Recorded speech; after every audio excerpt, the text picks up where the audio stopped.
well, essentially what you said is men want a woman who's dominant, like in the world, but they want her to be submissive to them. Yes.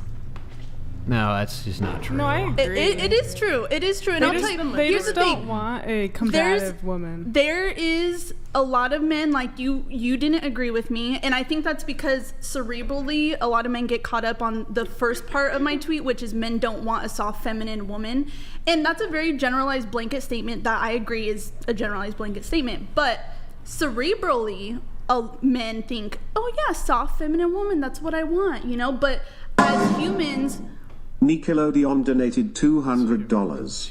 Women can't handle being wrong unless 2% of the people that agree with them are saying what they want to hear to hate them, or has a fake profile picture.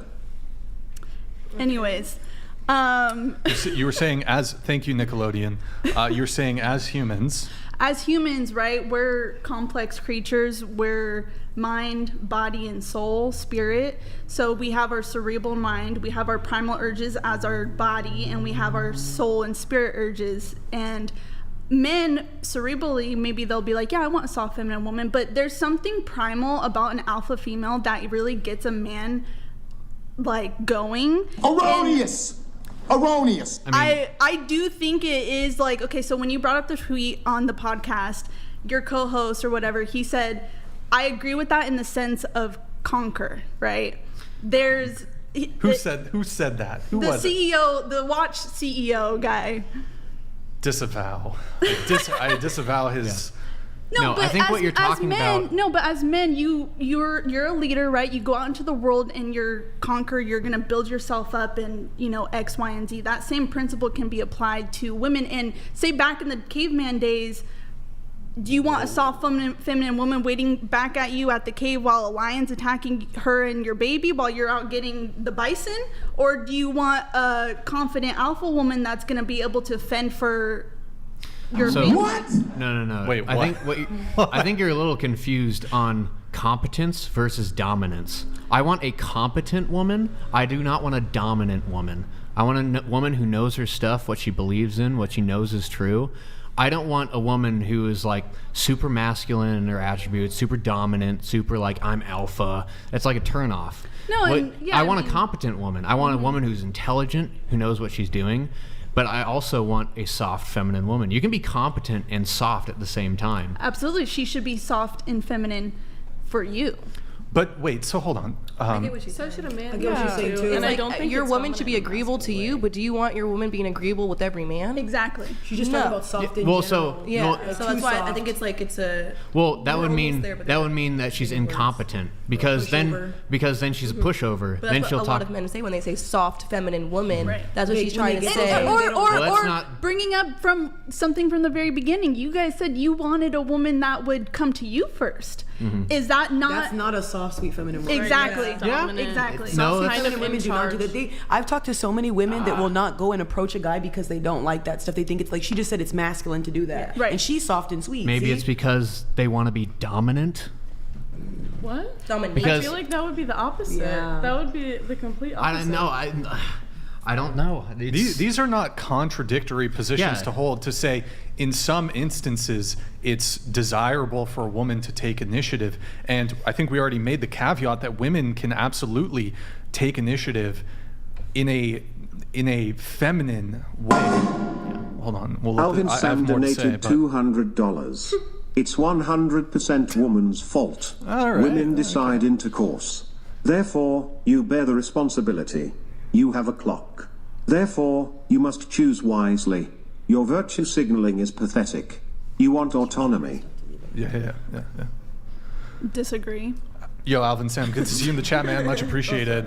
I mean, women do control access to sex, so I mean, I think a greater responsibility falls on women when it comes to that. But that's going back to our previous conversation, but do you want to respond? Yeah, I'd argue that, because I had somebody try to like say that to me on Twitter, and I would say, that a lot of women, maybe the way that they conduct themselves in society, not that I agree with it, but could come from generations of trauma that came from men, and going back to women being the ones that get to say whether you have access or not. That wasn't the case. Just in some countries, that's not the case now, and just not even that long ago, that wasn't the case. Talking about like generational trauma and the effects that it has on women today, when the man, the father, was the one that chose the husband.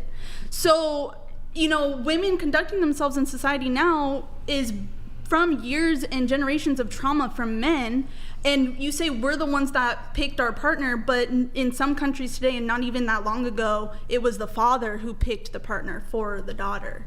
Well, they're not And you're saying that's partner, they're saying generational sex, trauma? which they view as, because they'll say men are the gatekeepers to relationships and women are the gatekeepers to sex. That's what their whole ideology is. So their point is, yes, men pick who they're going to be in a relationship with, but women are in control of just like casual intercourse. Wait, so, okay, your argument is, like, are you talking about arranged marriages? Yeah, so like the argument that women have control over, like, so we're the ones at fault, right? We're the ones at fault because we are the ones that have control over whether we allow a man to have access to our body or not. Okay, I mean, if you want to talk about historical mating practices, we can, but I mean, arranged marriages have been predominantly done away with in the West. Yeah. So I don't know how to talk about what's going on in India right now. I don't care, don't know. It's irrelevant to the conversation at hand. To be fair to those Generational trauma, though? I don't know. Yeah.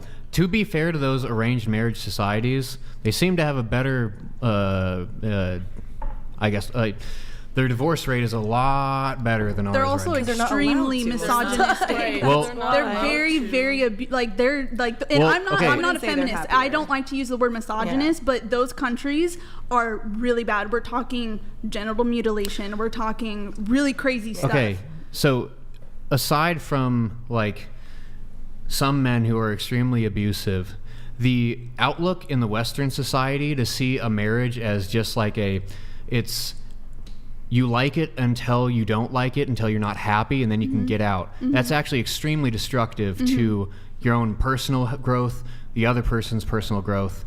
So in the society where it's like extremely taboo to divorce. So I mean, it protects people from experiencing divorce in those countries, because when you kind of put two people in a pressure cooker, you're not allowed to leave. You are forced to figure this out. Now, certain men will take advantage of that, and to those men, I do not like those men. I mean, I would choose that they be punished. I mean, there needs to be something done about those men. Agreed.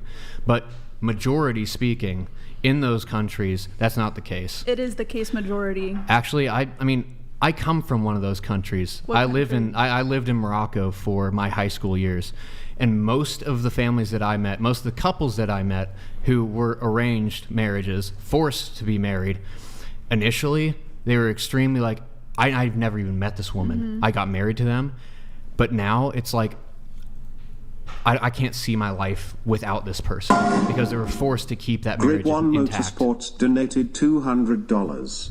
Arranged marriages tend to last longer and report higher satisfaction. Agreed. So do not knock it until you try it.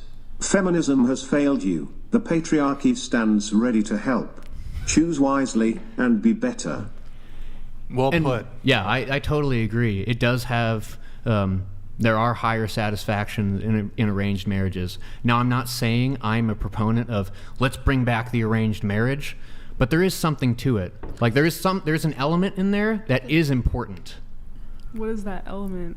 It's the element of I cannot leave this. You could have that without arrangement. Well, we don't have that. We don't have those enforcement mechanisms in place right now. Actually, there are incentives to get divorced now. So like, if we had punishments, if we had maybe not punishments, but negative effects, there would be less likelihood of people vying for or opting for divorce. No, yeah, I agree. I mean, I think people definitely think divorce is the easy way out. Exactly. That's my worst nightmare. Yeah. Yeah, me too. Having me too. kids and then getting divorced. 100%. So going back to your original statement, though, Nick, if you pull it up really quick. So your original statement was, the truth is men don't want a soft, feminine, quiet woman. They want a bold, competent, dominant woman who will be feminine and submissive for him. Well, how can, okay. They want how can you both be bold, competent, and dominant, but also be feminine and submissive? I think I do it. I think I do it too. You guys would categorize me as bold and all that stuff, but with my boyfriend, Right. he's right. Like I don't. But so really care. Like, these are just contradictory He statements. leads. You say they don't want a soft, feminine, quiet woman, but they want one who will be feminine and submissive for him. Mm-hmm. So I'm a little confused. I think because, like I was saying, like before, like a lot of men didn't agree with me, but there were some men in the comments that were like, yo, like you're reading my psychology, like that's crazy, like that you're speaking things that I think, like, and feel. And I think it goes back to what I was saying is cerebrally, a man is gonna think, yeah, I want a nice, soft, feminine woman, but there's something primal in him that, you know, your subconscious, it doesn't connect. Your primal subconscious isn't connected to your conscious and your cerebral mind unless you force it to be connected. And a lot of men are living in like sexual backup because they don't have those two things connected. They don't really know what they want. Maybe they want this for marriage, but they want something else in the bedroom or something. So yeah. Well, I mean, the aspect of dominance that makes a man is like he puts himself out there. Mm-hmm. He is like not extremely vocal, but he is strong in his opinions and beliefs, and he takes charge. He takes leadership. And we don't want that in a woman. Now, I will grant you, like, we want a competent woman. We want someone who is smart, who's able to read a situation and know how to react, how to respond, how to pull themselves away from something that's dangerous. That's good. Like, I'm not going to engage in relationships with other men when I'm not interested in them romantically. Like, that's protecting themselves from men that seek to gain something from them, even though they have no interest. I love that. But that's competence. It's not dominance.